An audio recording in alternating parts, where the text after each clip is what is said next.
Hi friends, ഞാനിപ്പോൾ ഉള്ളതെന്ന് വിചാരിച്ചാൽ മലപ്പുറത്തിൻ്റെ മിനി ഊട്ടി എന്നറിയപ്പെടുന്ന മിസ്റ്റി ലാൻഡ് നാച്ചുറൽ പാർക്കാണ് ഉള്ളത്.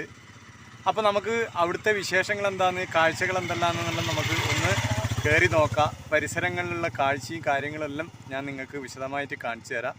എന്നാൽ പിന്നെ വീഡിയോയിലേക്ക്. രാമനാട്ടുകര മലപ്പുറം റോഡിൽ കൊണ്ടോട്ടി എന്ന് പറയുന്ന സ്ഥലം. ഈ കൊണ്ടോട്ടി എന്ന് പറയുന്ന സ്ഥലത്ത് നിന്ന് നെടിയിരുപ്പ് എന്ന് പറഞ്ഞ സ്ഥലത്തെത്തും. കാണുന്നില്ലേ, ഈ നെടിയിരുപ്പിൽ നിന്ന് റൈറ്റിലോട്ടേക്ക് കട്ട് ചെയ്ത് കഴിഞ്ഞാൽ മേലാപ്പറമ്പ് എന്ന് പറഞ്ഞ ഒരു കൊച്ചു ടൗണ് കിട്ടും. ആ കൊച്ചു ടൗണെല്ലാം കഴിഞ്ഞിട്ട് ഇതുപോലെ മനോഹരമായ കാഴ്ചകളോടുകൂടിയ നല്ല റോഡിലേക്കൂടിയുള്ള യാത്രയാണ്. അപ്പോൾ ഈ കാഴ്ചകളെല്ലാം കാണുമ്പോൾ നിങ്ങൾ ശ്രദ്ധിക്കണം, അപകടകരമായ വളവല്ലുണ്ട്. അതെല്ലാം നിർത്തിയിട്ട് തന്നെ കണ്ട് ആസ്വദിച്ചിട്ട് പോവുക. അത് പോയി അങ്ങനെ ഓടിക്കഴിഞ്ഞ് ഈ കാണുന്ന രീതിയിലുള്ള തെങ്ങും പറമ്പും കവുങ്ങും പറമ്പെല്ലാം ഉണ്ട്. ഈ NH കോളനി എന്ന് പറയുന്ന സ്ഥലമുണ്ട്. ഈ NH കോളനി കഴിഞ്ഞിട്ടാകുമ്പം ഇതുപോലുള്ള മോശമായ റോഡാണ്. അതുകൊണ്ട് ശ്രദ്ധിച്ചു പോവുക. അവിടെയും നല്ല നല്ല കാഴ്ചകളെല്ലാം റോഡ് സൈഡിലുണ്ട്. ഈ കാണുന്ന രൂപത്തിലുള്ള അതെല്ലാം നിർത്തിയിട്ട് തന്നെ നിങ്ങൾ കാണണം. അങ്ങനെ നമ്മൾ പോയി കഴിയുമ്പം ഇതുപോലെ ഒരു മതസ്ഥാപനമുണ്ട്, ഒരു പള്ളിയാണ്, മസ്ജിദാണ്. അപ്പോൾ അതെല്ലാം ഒന്ന് കണ്ടാസ്വദിച്ചിട്ട് മിസ്റ്റി ലാൻഡ് കഴിഞ്ഞ് കുറച്ചും കൂടി മുന്നോട്ടേക്ക് പോയി കഴിഞ്ഞാൽ അതിമനോഹരമായ കാഴ്ചകളോടുകൂടിയ എന്താ പറയണ്ടേ, ഈ ഭംഗി നിങ്ങൾക്ക് കാണുമ്പോൾ തന്നെ മനസ്സിലാകുന്നില്ലേ. അതായത് കോഴിക്കോടിൻ്റെയും രാമനാട്ടുകരേൻ്റെയും അതുപോലെ മലപ്പുറത്തിൻ്റെ മറ്റ് ഭാഗങ്ങളെല്ലാം കാണുന്ന അതിമനോഹരമായ കാഴ്ചയാണ് നിങ്ങൾ കാണുന്നത്. കരിപ്പൂർ എയർപോർട്ട് അടക്കം അതിൻ്റെ ഉള്ളിലാണുള്ളത്, ആ കാഴ്ചേൻ്റെ ഉള്ളിലാണ് ഉള്ളത്. അപ്പോൾ അവിടുന്ന് വിമാനങ്ങൾ പൊന്തിക്കഴിഞ്ഞാൽ ഈ ഇവിടെയെല്ലാം വന്ന് കറങ്ങിയിട്ട് തിരിച്ചിട്ടെല്ലാം പോകുന്നുണ്ട്. അപ്പോൾ ആ മേഘപാളിയിലേക്ക് ഇവിടുന്ന് വിമാനം കയറുന്നതെല്ലാം നമുക്ക് ശരിക്കും കാണാൻ വേണ്ടി പറ്റുന്നുണ്ട്. അങ്ങനെ ഒരു കാഴ്ചയും ഞാൻ കണ്ടിനായിരുന്നു. പക്ഷെ നമ്മളെ ക്യാമറേൻ്റെ പവർ കുറവുകൊണ്ട് നമുക്കത് കിട്ടിയിട്ടില്ല, ഭംഗിയിൽ കിട്ടിയിട്ടില്ല. അതുകൊണ്ട് ഇതിൻ്റെ അകത്ത് കാണിച്ചിട്ടില്ല. കണ്ടില്ലേ നിങ്ങൾ, അതിമനോഹരമായ കാഴ്ചകളാണ്. അങ്ങനെ ആ അതിമനോഹര കാഴ്ചകളോടൊപ്പം അവിടുത്തെ കുറച്ച് ഫ്രൂട്ട്സുകളെല്ലാം ഉപ്പിലിട്ട് വെക്കുന്ന സ്ഥാപനങ്ങളെയും കൂടി നമ്മൾ പരിചയപ്പെടുത്തുമെന്ന്.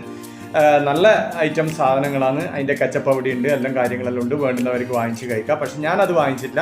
ഞാൻ അവിടുത്തെ മറ്റൊരു പ്രധാനപ്പെട്ട സാധനമായ നമ്മളെ ചുരണ്ടി ഐസ് ആണ് വാങ്ങിച്ചത്. നമ്മളെ മണിക്കടലക്കും കാര്യങ്ങളെല്ലാം ഇട്ടിട്ടുള്ളൊരു സാധനമാണ്. നിങ്ങളും ഒന്ന് കഴിച്ചു നോക്കുക. അത്യാവശ്യം വേണ്ടുന്ന ടേസ്റ്റ് ഉണ്ട്, അത്രേ പറയാൻ പറ്റുള്ളൂ അതിനെപ്പറ്റി. അങ്ങനെ വീണ്ടും ഞാൻ നല്ല മനോഹര കാഴ്ചകളിലേക്കാണ് നമ്മൾ പോകുന്നത്. കണ്ടില്ലേ നിങ്ങൾ, ആ കടേൻ്റെ ഏറ്റവും മുകളിൽ നിന്ന് നോക്കിക്കഴിഞ്ഞാൽ കാണുന്ന സ്ഥലമാണിത്. അവിടെ ഒരു പാറക്കെട്ടലുണ്ട്. ആ പാറക്കെട്ടിൻ്റെ മേലെ നിന്ന് നോക്കിക്കഴിഞ്ഞാൽ കുറച്ച് സാഹസികതയാണ്. ഞാൻ എന്തായാലും അങ്ങോട്ടേക്ക് കയറിയില്ല. അവിടെ കുട്ടികളും കാര്യങ്ങളെല്ലാം ഉണ്ട്. അവർ അതിമനോഹരമായി തന്നെ ആസ്വദിക്കുന്നുണ്ട്. അപ്പോൾ നമ്മളിപ്പം എന്താ വേണ്ടതെന്ന് വെച്ചാൽ ഇവിടത്തേക്കായിട്ട് ഒരുപാട് ദൂരം ഓടി വന്നിട്ട് കാണുമ്പം ഭയങ്കര ചിലവും കാര്യങ്ങളും എല്ലാമാണ്. പക്ഷേങ്കിൽ നമ്മൾ എയർപോർട്ടിലെല്ലാം കരിപ്പൂർ എയർപോർട്ടിലെല്ലാം എത്തിയിട്ട് അവിടെ വെറുതെ എല്ലാം നിൽക്കുന്ന സമയത്ത് ചെറിയ ഒരു 12 കിലോമീറ്ററിനുള്ളിൽ ഓടി ഈ മിസ്റ്റി ലാൻഡ് എന്ന് പറയുന്ന സ്ഥലത്ത് എത്താൻ വേണ്ടി പറ്റും. 12-13 കിലോമീറ്റർ ഉണ്ടാവുള്ളൂ. അല്ലെങ്കിൽ എയർപോർട്ടിലെല്ലാം ആരെങ്കിലും കൂട്ടാനോ കൊണ്ടുവിടാനോ എല്ലാം ആയിട്ട് പോകുന്നുണ്ടെങ്കിൽ കുറച്ച് നേരത്തെ എല്ലാം ഇറങ്ങിയിട്ട് ഈ സ്ഥലം സന്ദർശിച്ചതിന് ശേഷം അവരെ കൂട്ടുകയോ കൊണ്ടാക്കുകയോ എല്ലാം ചെയ്തിട്ട് നമുക്ക് യാത്രയപ്പെല്ലാം കൊടുത്തിട്ട് നമുക്ക് പിരിയാം. അങ്ങനെ അതിൻ്റെ പുറത്ത് കാണുന്ന കുറച്ച് കാഴ്ചകളാണ് ഇപ്പോൾ നിങ്ങൾ കണ്ടത്. ടിക്കറ്റ് കൗണ്ടർ കണ്ടു, പ്രവേശന കവാടം കണ്ടു. കുതിര സവാരി വേണ്ടുന്നവർക്ക് അവിടെ കുതിര സവാരി ഉണ്ട്. അതുപോലെ തന്നെ കുട്ടികളെ എന്താ പറയണ്ടേ, ചെറിയ ചെറിയ പാർക്കുകളും കാര്യങ്ങളെല്ലാം അവിടെയുണ്ട്. നല്ല പാർക്കിംഗ് സൗകര്യമുണ്ട്. പാർക്കിംഗ് സൗകര്യം എന്ന് പറഞ്ഞാൽ നല്ല അതിവിശാലമായ സ്ഥലം തന്നെയാണ്. അപ്പോൾ അവിടുന്ന് ടിക്കറ്റെല്ലാം എടുത്ത് 100 രൂപേൻ്റെ ടിക്കറ്റ് എടുത്ത് കയറി കഴിഞ്ഞാൽ ഈ നമ്മുടെ മിനി ഊട്ടി എന്ന് പറയുന്ന ആ ഒരു നെയിം ബോർഡെല്ലാം കാണാൻ വേണ്ടി പറ്റും. 100 രൂപ ടിക്കറ്റ് എന്ന് പറഞ്ഞാൽ 20 രൂപയാണ് പ്രവേശന ഫീസ്. അപ്പോൾ ഈ അവിടുത്തെ ഒരു മുഖ്യ ആകർഷണമായ ഗ്ലാസ് ബ്രിഡ്ജ് ഉപയോഗിക്കുന്നുണ്ടെങ്കിൽ 100 രൂപയ്ക്ക് 120 രൂപ വേണ്ടെന്നെടുക്കാം. 100 രൂപയ്ക്ക് അവർ ആ ടിക്കറ്റെല്ലാം റെഡിയാക്കി തരുന്നുണ്ട്. കണ്ടില്ലേ, അതിമനോഹരമായ കാഴ്ചകളാണ് നമുക്ക് ഇതിൻ്റെ അകത്തെത്തി കഴിഞ്ഞാൽ കാണാൻ വേണ്ടി പറ്റുക. അങ്ങനെ ഒരു വലിയൊരു പാർക്കൊന്നും ഇതിനെ പറയാൻ വേണ്ടി പറ്റില്ല. ചെറിയ കുട്ടികൾക്കും മുതിർന്നവർക്കെല്ലാമായിട്ട് ചെറിയ രീതിയിൽ ആസ്വദിക്കാൻ വേണ്ടി പറ്റുന്ന നല്ല പ്രകൃതി ഭംഗി, അതായത് നല്ല പ്രകൃതിൻ്റെ ഏറ്റവും മുകളിലത്തെ ഭാഗത്ത് പണിതൊരു ചെറിയൊരു പാർക്കാണ്. അതിൻ്റെ മുഖ്യ ആകർഷണം എന്ന് പറഞ്ഞാൽ ഇതുപോലെ കുട്ടികളെ ഇതെല്ലാം കളിക്കേണ്ട പാർക്കും അതുപോലെ തന്നെ അവിടുത്തെ ഈ ഗ്ലാസ് ബ്രിഡ്ജുമാണ്. അപ്പോൾ ആ ഗ്ലാസ് ബ്രിഡ്ജിൻ്റെ വീഡിയോയിലേക്ക് ഇനി നമുക്ക് പോകാം.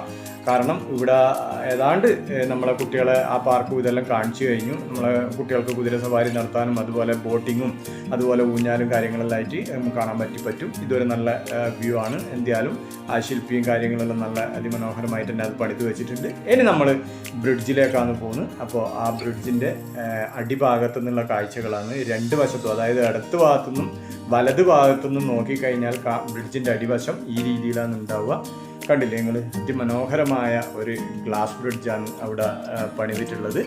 ഈ അടുത്ത കാലത്തായിട്ടെല്ലാം നമുക്ക് ഈ മിനി ഊട്ടി അറിയപ്പെടാൻ തുടങ്ങിയത്. അപ്പോൾ അങ്ങനെ ഇപ്പം നന്നായിട്ട് ആളുകൾ അവിടെ വരുന്നുണ്ട് എന്നാണ് അവർ പറയുന്നത്. പറഞ്ഞല്ല, ഞാൻ നേരിട്ട് കണ്ട് അനുഭവിച്ചതാണ്. ഒരുപാട് ആളുകൾ രാവിലെ തന്നെ ഇവിടെ എത്തിപ്പെടുന്നുണ്ട്, അവർ നന്നായിട്ട് ആസ്വദിക്കുന്നുണ്ട്. ഞാൻ പറഞ്ഞ പോലെ ഇതിനായിട്ട് നമ്മളെ കണ്ണൂർ ഭാഗത്തു നിന്നെല്ലാണെങ്കിൽ 150-200 കിലോമീറ്റർ ഓടിയിട്ട് പോയി കഴിഞ്ഞാൽ ഈ ഒരു സ്ഥലം മാത്രം കണ്ടിട്ട് വരൽ ഭയങ്കര നഷ്ടമായിരിക്കും.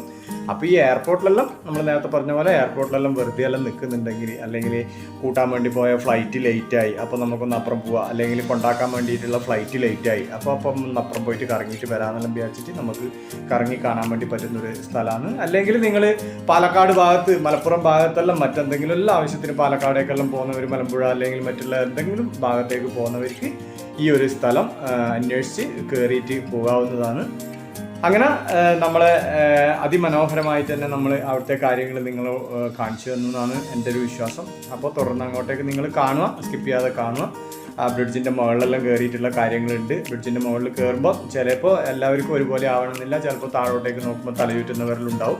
എന്തായാലും ഒന്നും പേടിക്കാനൊന്നുമില്ല, അത്രപാട് ഭയപ്പെടാനൊന്നുമില്ല. നല്ല ഒരു എന്താ പറയേണ്ടത്, നല്ലൊരു സുഖകരമായ ഒരു അവസ്ഥയാണ് അതിൻ്റെ മുകളിൽ കയറിയിട്ട് താഴോട്ടേക്ക് നോക്കുമ്പോഴെല്ലാം. അപ്പോൾ നിങ്ങളിനി മുന്നോട്ടേക്ക് സ്കിപ്പ് ചെയ്യാതെ ആ പാലത്തിൻ്റെ മുകളിലുള്ള കാര്യങ്ങളും കൂടി കാണുക. അതുപോലെ തന്നെ മറ്റൊരു ആകർഷണ കേന്ദ്രമാണ് ഈ 16D സിനിമ എന്നുള്ളത്. അതും വേണ്ടുന്നവർക്ക് കാണാം. അതുപോലെ മറ്റ് പല വികസന പ്രവർത്തനങ്ങളും അവിടെ നടന്നുകൊണ്ടിരിക്കുന്നുണ്ട്. എന്തായാലും കുറച്ച് കാലങ്ങൾക്കുള്ളിൽ തന്നെ നല്ലൊരു പാർക്കായി മാറുമെന്ന് നമുക്ക് വിശ്വസിക്കാം. ഇനി ഈ ഗ്ലാസ് ബ്രിഡ്ജിൻ്റെ മുകളിലത്തെ കാര്യങ്ങളാണ് നിങ്ങൾ കാണുന്നില്ലേ. അതിമനോഹരമായ കാഴ്ചകൾ തന്നെയാണ്. താഴോട്ടേക്ക് നോക്കിക്കഴിഞ്ഞാൽ ഞാൻ നേരത്തെ പറഞ്ഞ പോലെ ചിലപ്പോൾ ചെറിയൊരു തലയുറ്റൽ പോലെ, എല്ലാവർക്കും അല്ല, ചിലവർക്ക് അങ്ങനെ ഉള്ള ഒരു അവസ്ഥ ഞാൻ അവിടെ കണ്ടിട്ടുണ്ട്. ഒരു ചേച്ചീനെ വിളിച്ചിട്ടൊന്നും കയറുന്നില്ല. അപ്പോൾ അവർ പറഞ്ഞ കാര്യം ഇതാണ്, എനിക്ക് ചെറിയ താഴോട്ടേക്ക് നോക്കുമ്പോൾ ചെറിയൊരു പ്രശ്നം ഉണ്ടാവും എന്നാണ് പറഞ്ഞിന്. അതുകൊണ്ട് അവർ അതിലേക്ക് കയറിയിട്ടില്ല. അവർ കുറേ ശ്രമിച്ചു, കയറിയിട്ടില്ല. അങ്ങനെ അതുപോലെ ചെറിയ ചെറിയ പ്രശ്നങ്ങളെല്ലാം ഉണ്ടാവുന്നവരുണ്ടാവും. അതൊന്നും കാര്യമാക്കണ്ട. ഇതിൻ്റെ മേലെ കയറി കഴിഞ്ഞാൽ യാതൊരു ബുദ്ധിമുട്ടും ആർക്കും സംഭവിക്കുന്നില്ല. അതുകൊണ്ട് നിങ്ങൾക്ക് ധൈര്യത്തിൽ കയറാം. അപ്പോൾ കൂടുതൽ ഇനിയൊന്നും ഇതിനെപ്പറ്റി പറയാനില്ല. നമ്മൾ എപ്പോഴും നിങ്ങളോട് പറയുന്ന പോലെ നമുക്ക് നല്ലോണം സപ്പോർട്ടിൻ്റെ ആവശ്യമുണ്ട്. അപ്പോൾ സപ്പോർട്ട് ചെയ്യുക. വീഡിയോ എല്ലാം മുഴുവനായിട്ട് കണ്ട് നമ്മളെ ലൈക്ക്, കമൻറ്റ്, സബ്സ്ക്രൈബ് അതെല്ലാം തന്ന് സഹായിക്കുക. നമുക്ക് ഇങ്ങനെയല്ലേ പറയാനറിയില്ലോ, അതുകൊണ്ട് നമുക്കങ്ങനെ പരിഷ്കരിച്ച് അങ്ങനെ വല്ലാണ്ടുള്ള രീതിയിലൊന്നും നമുക്കങ്ങനെ പറയാനറിയില്ല. അപ്പോൾ നിങ്ങളെല്ലാവിധ സഹായവും നമ്മൾ പ്രതീക്ഷിക്കുന്നു. എന്നാൽ പിന്നെ വീണ്ടും ഒരു വീഡിയോയിൽ കാണുമ്പോൾ ബൈ ബൈ.